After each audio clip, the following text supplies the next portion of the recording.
Hi guys, what's up and welcome back to my channel. For today's video, I have a super exciting one. A lot of you guys were waiting for my review, so here I am. Alright, so for today's video, we are going to be doing a review and swatch video on this new Anastasia Beverly Hills Soft Glam eyeshadow palette. So this does retail for $42 on Anastasia Beverly Hills' website, which I'll leave linked down below.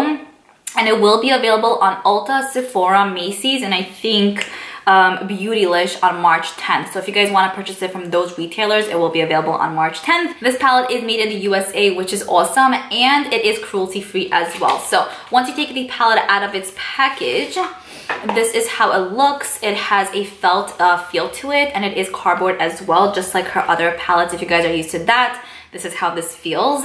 Once you open it up, whoops, the brush fell out, but once you open it up, there is a nice sized mirror in there, and then you are getting 14 different eyeshadows in here. So here's how the palette looks up close.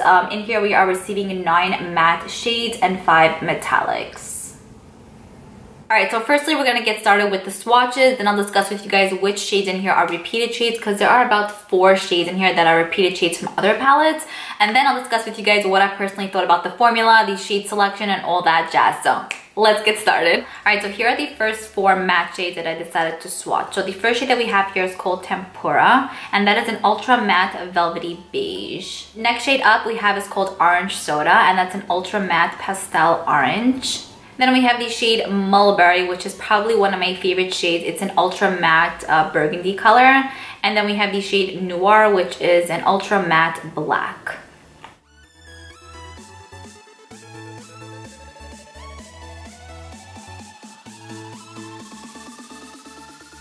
As you guys saw, they were super pigmented with 2 swipe swatches, and let's go ahead and do the remaining mattes now. So then we have the next 4 matte shades on the agenda. The first one here is called Dusty Rose, and that is basically a dusty rose lilac color. Then we have the shade here which is called Burnt Orange, and that's just a beautiful, perfect, like deepened orange shade.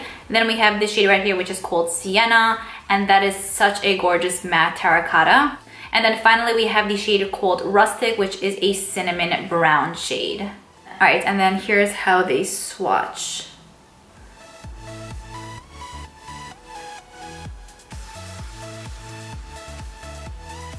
Love. And then we have the last matte shade, which is called Cypress Umber, and that is a dark coffee color. And here's how Cypress Umber swatches, just like that. So these are all 9 matte, and let's go ahead and swatch the metallics now. Okay, so here are the first 2 metallic shades. These 2 are the ones that are a bit more heavier in texture, but not in a bad way. So the first shade we have here is called Sultry, and that's a warm metallic burgundy brown color. And this shade right here is called Bronze, and that's a gorgeous bronzy gold color.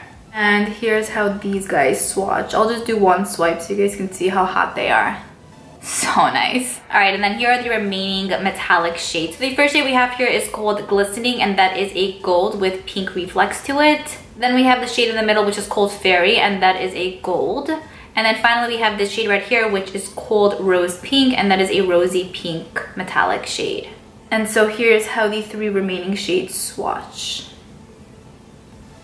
Just like that. So here's how all 14 shades look. And then here's just a little close-up so you guys can really see what kind of shades you're actually getting in here. So once again, the first 9 shades are matte, and then the remaining last 5 shades are metallic-y shades.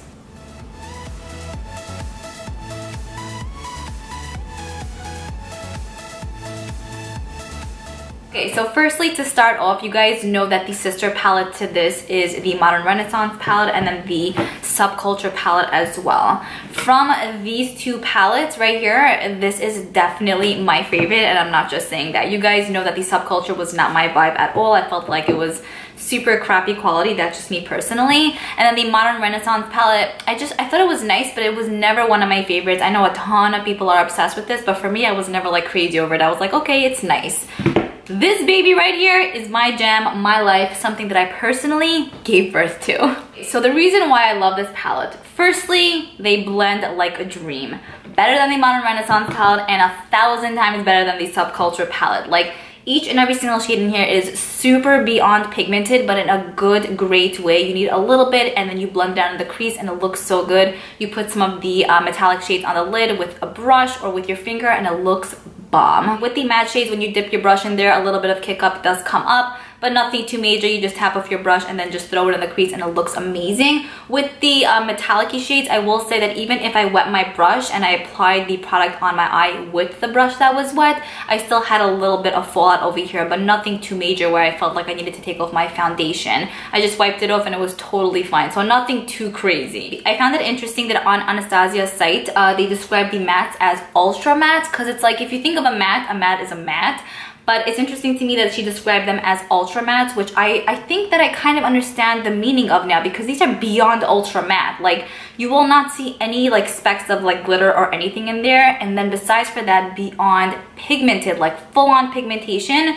You guys can see these are with 2-swipe swatches, the mattes, and like there's no games being played. These are hardcore matte, like so good. So yes, obsessed over the mattes. I think that they're amazing quality. I wish that this palette would have been like this, because I would have been obsessed with this if it was, but unfortunately it's not. Okay, so now in regards to the metallics, so there are 5 metallic-y shades, but 3 that are one kind of finish and then 2 that are another finish. So the shades Sultry and Bronze are a little bit more thicker in texture and they have more like kick up and like flakiness, but again, not in a bad way at all, and they do apply really nicely, but they do have a little bit of a thicker feel to them. The shades Glistening, Fairy, and Rose Pink have more of like a metallic satiny finish to them, so they're a bit more softer. You could definitely build them up, but these two are a bit more intense, so that's something to keep in mind. So now that you guys know that this palette is 100% better than her other palettes, that's already like a huge plus. But then besides for that, I love the tones in here. Now I know some of you guys are probably gonna be like, hello, that's like another neutral palette, like why would I need another 1,000 of those? Which I could kind of understand, but I opened up so many of my other neutral palettes and I feel like nothing compares to this. Like, you have your nice brown shades in here, you have your black, you have wonderful transition shades, and then the perfect of perfect shades to throw on the lid. And it's interesting because like when I open up this palette, I feel like I have so many looks I can create. Like, every time I use this, there wasn't once where I was like, oh, what should I do now? Like, there is always something to do with this. You can go so heavy and dramatic, but you can go super light and very everyday appropriate. And I feel like this would be the perfect palette for weddings. I actually have my brother's wedding, when is it going to be? In June. And I'm probably going to be doing my own makeup. This is going to be the palette that I'm going to be using, because you have your beautiful soft shades in here and then your deeper shades as well. The crease shades are unbelievable. I personally did not know what crease shades were till maybe like 2-3 years back. And now that I have something like this in my life, it's like a dream come true, because you can totally put tempera on the lids to set everything. Then you can use orange soda for the initial crease shade. Burnt orange right after that, sienna after that, rustic, you know, and then you could put mulberry or noir or cypress umber there as well, just to build up the intensity of the crease and kind of make it like an ombre effect, and then throw any of the metallic shades on the lids. And they all just work together so well that it's just kind of like, who are you and why weren't you in my life like 5 years ago? I'm telling you guys, the way these shadows blend, whoa. You don't even have to know what you're doing, and this will just look so good on the eyes, I promise. I wanted to show you guys a comparison between the Soft Glam palette and then the Modern Renaissance palette, which everyone is obsessed with besides for me. Okay, so here's a comparison between both of these. The bottom one is the Modern Renaissance, which has a bit more neutral rosy type of shades, and then the top one is pretty much just your neutral palette. Not basic, it's neutral, but it's not your basic palette. I will say that if you do have both of these palettes, they do pair really, really well together, even though I do feel like the Soft Glam palette has a bit more of a better formula to it. The Modern Renaissance is still really nice with it. And looking at them side by side, they do have like similarities, but they are very different once you apply them on the eyes. Also, I wanted to mention some of the repeated shades that you have in here, So Tempura, which is this really nice kind of like cream color, is in the Modern Renaissance palette as well, which is right over here, which I feel like is nice because it's basic. You can totally highlight your brow bone with it or set your lids with it. So I feel like every palette should have something like that.